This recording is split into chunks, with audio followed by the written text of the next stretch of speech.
నిర్మల్ జిల్లా బాసర శ్రీ జ్ఞాన సరస్వతి ఆలయానికి భక్తులు పోటెత్తారు. ఆదివారం ఏకాదశి శుభముహూర్తం కావడంతో అమ్మవారిని దర్శించుకునేందుకు భక్తులు బారులు తీరారు.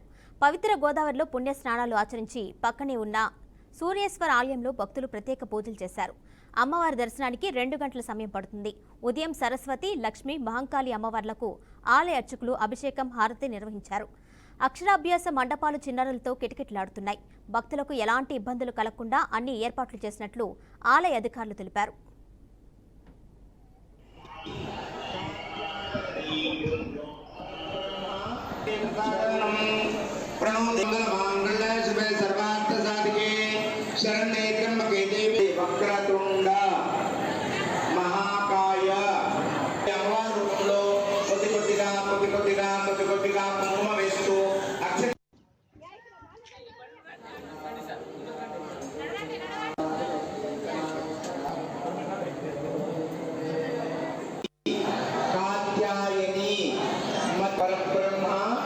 स्वरूपिणी